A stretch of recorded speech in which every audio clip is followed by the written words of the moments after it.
Continuem amb una proposta per a les nits d'agost. El Llit del Túria a València es transforma este mes en una sala de cine a l'aire lliure, una iniciativa de la Filmoteca d'Estiu que atrau cada dia uns 1.000 espectadors. I allí en directe està Judit Gorrit. Judit, Dacia no reomplirà les cadires, encara que esta nit cal estar amb un ull al cel.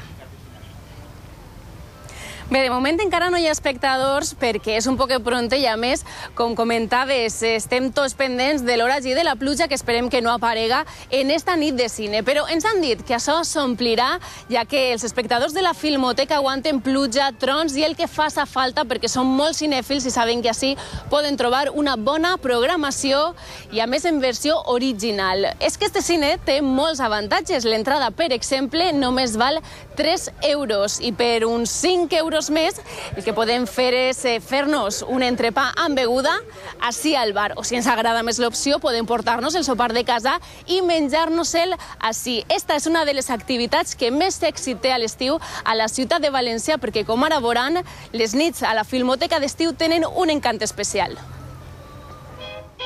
El sitio, la programación y esto, un bocadillo, una cervecita. El público confirma. A la Filmoteca d'Estiu són tot avantatges i això saben bé els més de 1.000 espectadors que omplin la terrassa cada nit. Per només 3 euros tenim la nostra entrada. El sopar podem portar-lo de casa ben preparades, per a no patir.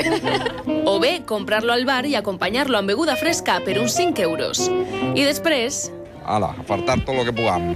A les 9 s'obrin les portes i cal estar atent per a trobar un bon lloc. Como subtitulado, si te pones detrás, no ves bien. Entonces ya, como no lo sabemos tanto, venimos aquí con tiempo suficiente para sentarnos los primeros.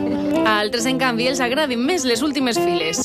Y sobre todo por la panorámica, ¿no? Derecha e izquierda, el palau, todo, la gente que entra, que sale, que se sienta, observar.